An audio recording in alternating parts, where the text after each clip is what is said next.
What's the deal, YouTube? It's your girl, Miss Honey.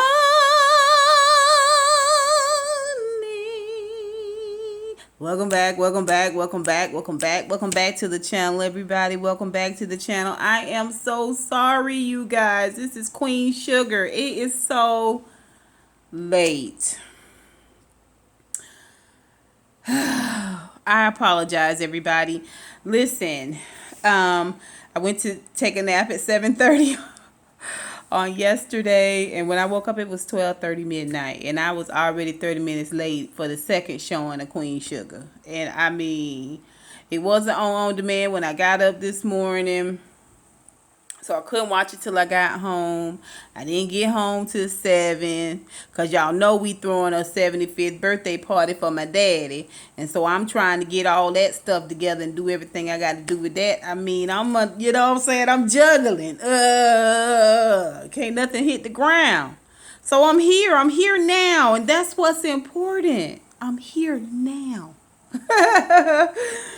Okay, so let's talk about this episode. Listen, I want us to go ahead and nip these Landrys in the bud. At the same time, I recognize the value in walking through what's going on in our characters' personal lives. I recognize the value in seeing Micah grow and change, and little Blue grow and change, in our characters. Challenge themselves or take on challenges and how they handle. I love all that.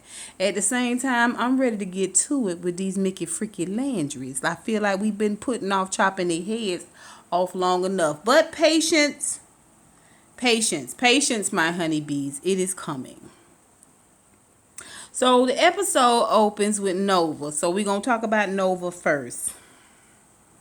Nova is laying in the bed, resting in a bed of guilt and shame, and Aunt Vi calls. Aunt Vi need help with the pies. Rhonda baby's sick, and Aunt Vi and Nova is really the only one that know how to knock these pies out like Aunt Vi like it. She know how to follow Aunt Vi's instructions to the letter. Aunt Vi need it. Well, can't you call Ralph, Angel, or Charley? No. I need you. You the one to know how to get things done. You know how to take instruction. Come on over.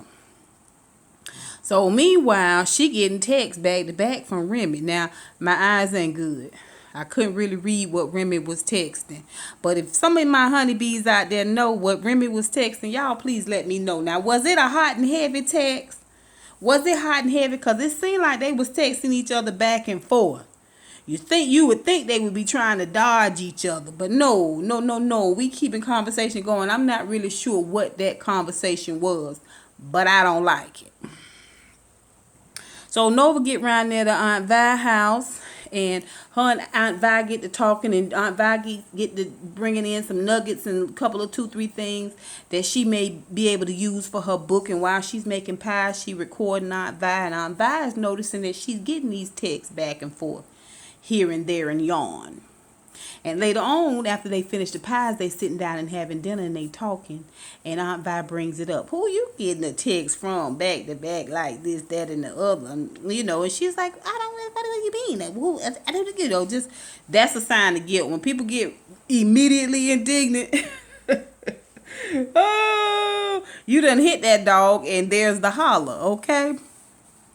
So, Aunt Vi was like, well, I was just asking because I want you to be happy. You deserve happiness. You know what I mean? You don't look at all the good stuff that's happening to me. It could happen for you, too. And I was like, Aunt Vi, you might want to ask a little bit more about that situation before you walk her down the aisle with Remy. Just yet. Okay?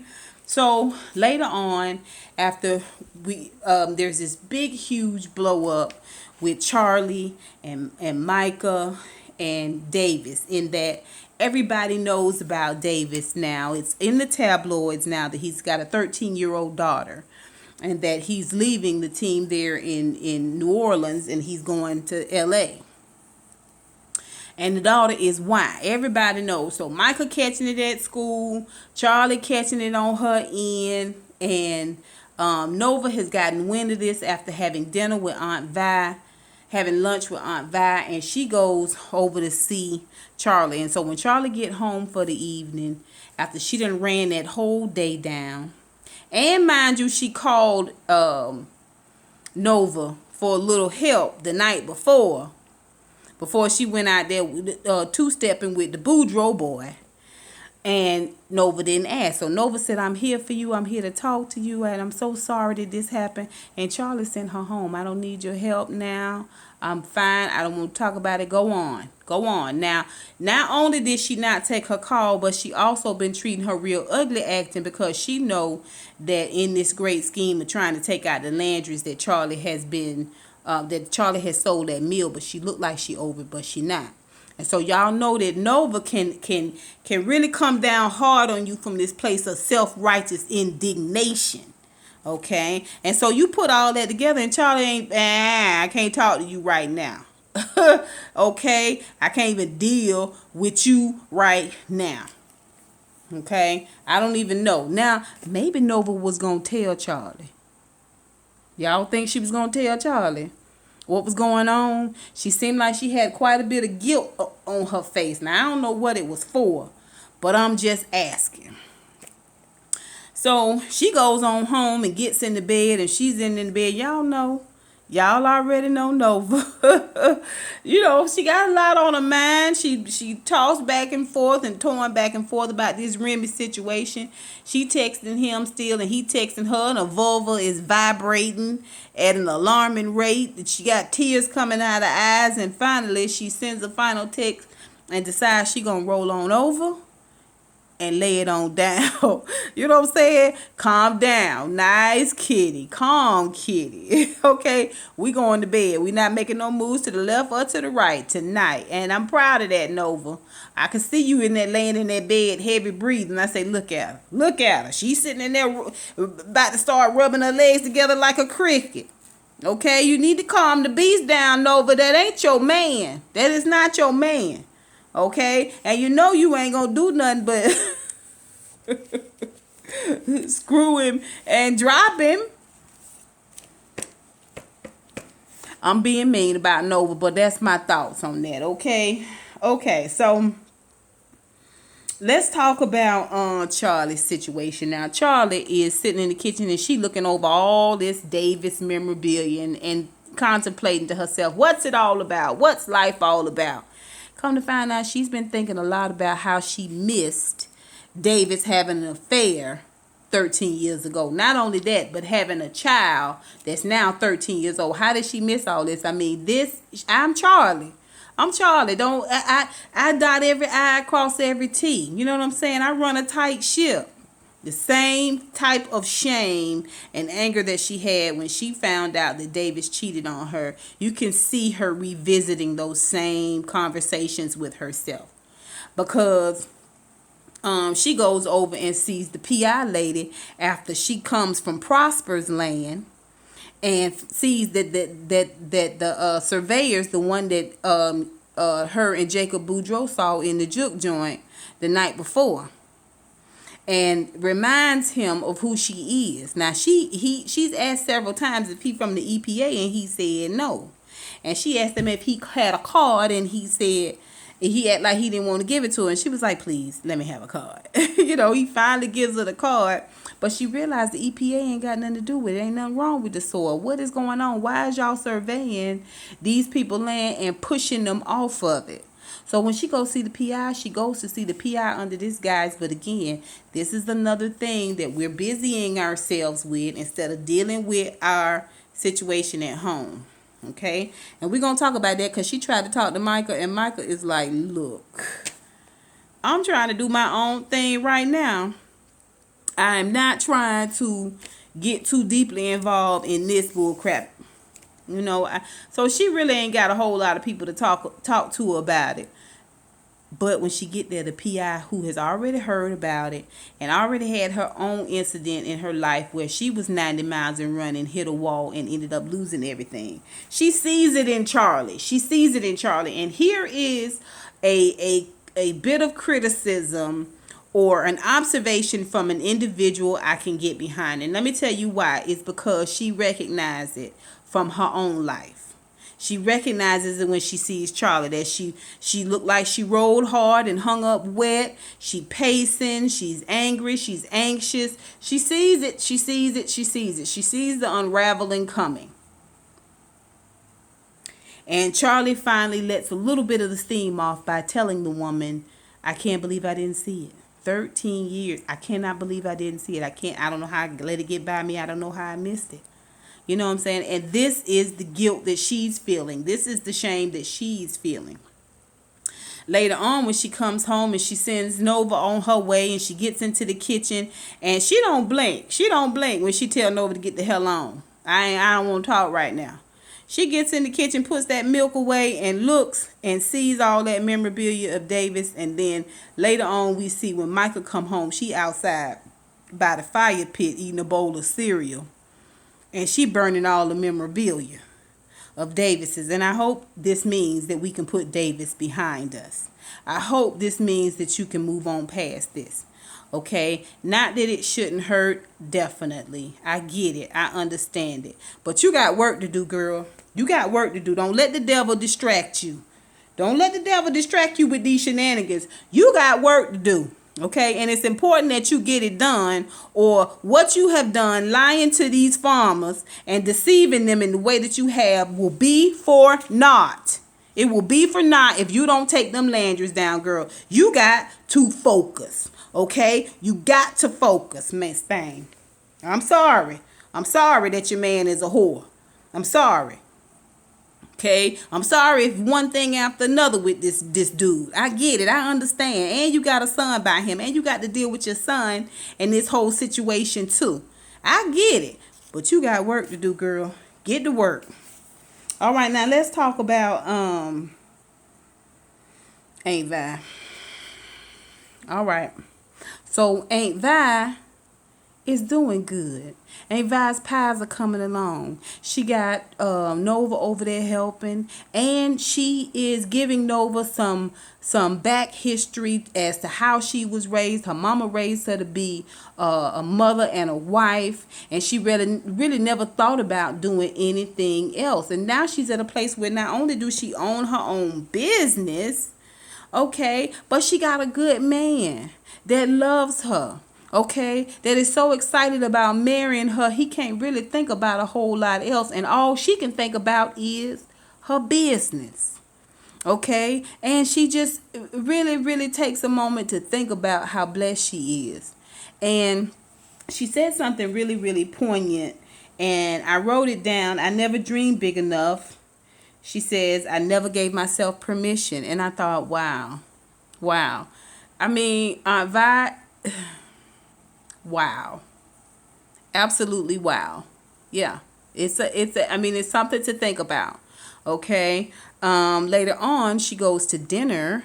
After she's had lunch with Nova, she goes to dinner over at the grocery manager. The manager that forgot to put her pies in a position of honor in the grocery store, and Aunt Vi had to go in and knock all that shit down and put her pies up. Okay, so she at dinner with him and his wife, and they are having like a Thanksgiving dinner for whatever reason. I don't know why there was a stuffed chicken or turkey there. I was like, what is all these green beans and stuff? What is we doing? Anyway, they get to talking, and I was like, oh, this finna be some frackle-knackle. But it turns out he wants to invest in her.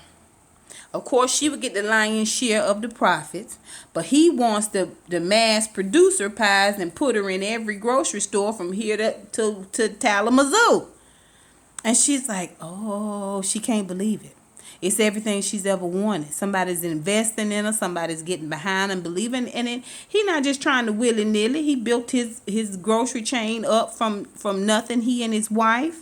And he really believes in her pies. And the wife say he love the pies and he want to invest in them. Now, Aunt Vi got to do her due diligence, Monique.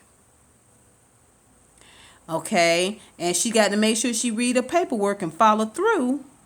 Dame Dash. But it sounded like a good idea to her. But Aunt Vi done forgot that she is one of two.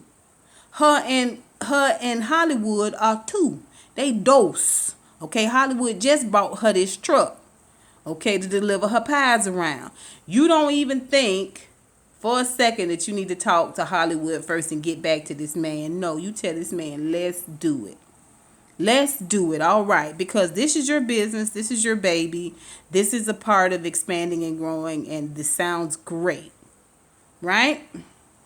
But you ain't even talked about it with Hollywood. Better slow down, Aunt Vi. You best to slow down. You best to slow down. It's a part of your dream that is going to take a lot more work than the other part. She can do them pies in her sleep. This is what she tell Nova. I can do these pies with both hands behind my back. But being with a loving, caring, considerate, thoughtful, concerned man, you don't have a lot of experience with outside of Ernest Bordelon, your brother. Okay? And you wasn't sleeping with him. Okay, because when you're connecting parts with a man, they look at you a little bit differently. You know what I'm saying? Yeah, you can't be around here willy-nilly. You can't be around here willy-nilly. Okay, you got to make sure you let them know what's going on with you. They don't like that. They don't like that. Okay, so that was Aunt Vi. Let's talk real quick about Micah. Now, Micah really don't want to discuss this whole thing about Davis, but he can see his mama's a little frayed around the edges. And, of course, when he asked her, is she okay? Now, he don't ask her, are you okay with everything that's going on with Dad? What's happening with you? Because, really, he don't want to talk about it. He don't want to deal with it. He don't know why his life keeps getting interrupted with his parents' BS. And he's sick of it. He's over it. He know his mom is hurt. I'm checking on you, but you know what I'm saying? Don't get too deep into the conversation because I really, really, really don't want to get into this. And when he asks her if she all right, she says, oh, no, I'm fine. And he don't press it. He don't press it because he don't want to press it. He go on off to school. Of course, when he get to school, he realized that everybody knows. They all talking about it. And Kiki is trying to support him. Meet me after school, and after practice, and we'll talk a little bit more about it. Keep your head up, gives him a little mwah. It's real cute, it's real sweet. She's a beautiful girl. Okay, but he got his mind on this activism stuff. And after he's gone through the school and people have had a couple of 2-3 things to say, he's sitting by himself alone, and the young dude, that young activism kid, the one who brother over in the penitentiary, he comes and he gives him a little word of encouragement and so on and so forth, and invites him out to have a little something to drink a little bit later on. Not to drink, to eat a little bit later on, and he agrees. Okay, Micah agrees. Now you don't forget all about Kiki. So they out in a lot, and a lot of kids do that. They don't really have a lot of places they can go. So they find an empty lot or like a Burger King parking lot if they allow them to do it. As long as they buying food and eating and stuff. They sit on their cars and they talk and they play around and they kick it. And sometimes they get in a little bit of trouble. But Micah and his crew listening to music, and he taking pictures of them dancing and popping off. And up come two crackers. Sorry. That's what we calling these Caucasians, crackers. Okay, they pull up.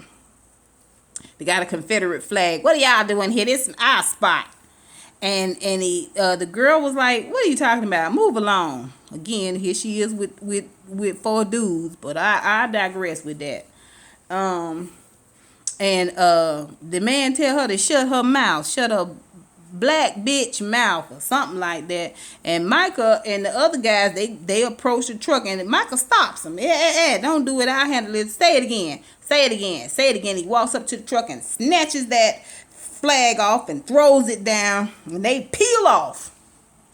Well, the owner of the lot pulls up and says, "What are you kids doing here? You get off of this. You clear off this land right now, off of my property right now, or I'm going to call the police. Don't you come back round here again." They load up and leave. Micah, I'm going to tell you something. You better be smart. You better be wise. Don't be easily led.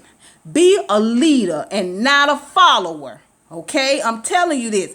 Find a way to do your activism that don't end up getting you locked up or killed. Now, I don't know how to do it. It's a fine line, but you best to find that line and you best to walk it. Now, you started rolling Kiki over. This is the episode where everybody gets rolled over. Okay, Kiki texting you. She trying to get in touch with you, trying to see where you at, what you supposed to be. I thought we agreed and yada yada yada. And what you doing? You rolling her over because all of a sudden now you leveled up beyond Kiki and you running with two dudes and a girl, getting into all kinds of stuff. I'ma tell you something. You better find a way to do this thing and do it right, or you gonna find yourself in a world of trouble because you with hot heads and now you trying to be a hot head. It ain't looking good for Micah. Later on, when he get home and he see his mama sitting out by the fire pit, he go and sit out there next to her, and he sees the Davis memorabilia in the fire. No words are spoken. They just look at each other and they realize they finna put all this shit behind them. Okay, that means everybody got to straighten up and fly right, Micah. You best to be wise. Okay, let's go ahead and talk about this bull crap. That's Ralph, Angel, Darla, and Blue. First of all, I'm gonna just say it off the rip up front. I don't like Ralph, Angel with Trini or Trin. I don't like it. I don't like it because one, it's not natural to me. That their chemistry is not natural to me. I don't see a chemistry there. I just don't. They look more like friends to me. That's number one. And number two, Ralph Angel's energy. I don't like the two of them together. I'm not saying I oppose it, but I oppose it. You know what I'm saying? I oppose it. First of all, you don't need to be gallivanting around here with this girl. You need to be seeing about what's going on at your own house. Okay, you need to be seeing about your land and your business. You don't have time to date. Okay, you had time to get married because that was helping you take care of the land and the house and your son. Okay, but now you think you finna leave the land, the house of your son and go out and date somebody? Then what? She already working 2 and 3 jobs. All her family members got businesses and she going to work a little bit here and a little bit there at every one of them. She only off on Mondays.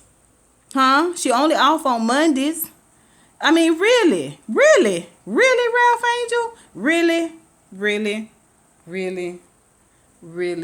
Boy, you don't get your ass back over there on your part of town with your people and do what you supposed to be doing over there. I know something. I know y'all gonna have something to say about it. I know it, but that's how I feel about it. You ain't got time for this. You gonna see. We gonna get to it. Well, Darla done dropped the baby off at school and he don't want to let go, or he holding her so tight because really he's been trained to know that one day he see her and the next day he don't. And that happens quite frequently. The teacher runs up after she finally gets Blue to let go of her neck and go on off to class and tells her that she talked to Ralph Angel last week about the fact that he's acting out in school. He pushed little Xavier off the swing.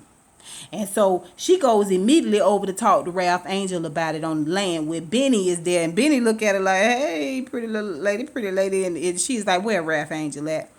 So Ralph Angel, what you doing here, Darla? So she tells him, why you didn't tell me that Blue been getting in trouble at school? Why you didn't tell me that? You know, and he's just like, she's like, I want to pick him up from school. I would like to pick him up from school so I can talk to him. I've already talked to him, but I would like to talk to him, please. I would like to pick him up from school, please, and take him to my house and talk to him.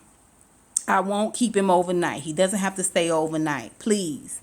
You know, and Ralph Angel says, fine, but have him home before bedtime. And she said, thank you so much for trusting me, Ralph Angel. And she go on get in the car. Now he started getting texts from Trin. Okay, all right. So she get little Blue home and they talking and he loves the house and he's got a room, but the room ain't all put together yet. It's got boxes and stuff in it. I said, gosh, she is really doing good. That's a beautiful home. I said, what kind of work she doing, I wonder. Anyway, she going to school to be an accountant and she's trying to get little Blue to talk about the situation, but he won't. Finally, she get him warmed up in the backyard while he's playing, and she's sitting there on the steps talking to him. And she find out the reason why he pushed little Xavier off the steps is because Xavier said the reason why your mama left is because she don't love you no more. Where these cruel ass kids come from?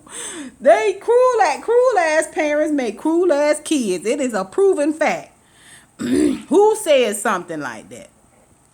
So he didn't really want to talk about it, not because he was afraid he was going to get in trouble. He don't look like he too scared about getting in trouble the way he argued with Ralph Angel at the end of this episode.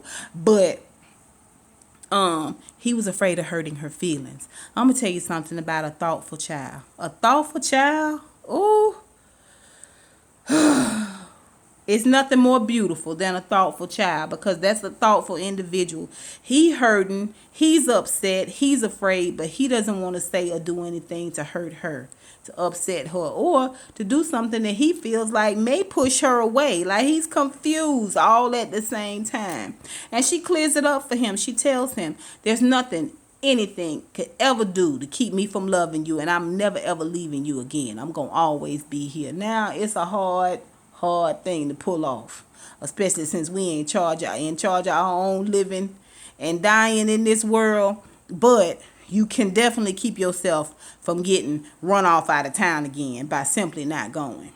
Okay, and that's just what it is. It's your son. If you want to be with him, you got to do what you got to do to be with him. Now, I love the borderlones, and I want us to all work it out. But at the same time, you've gotten your life together. You straighten yourself up, and nobody has the right to keep you from your baby.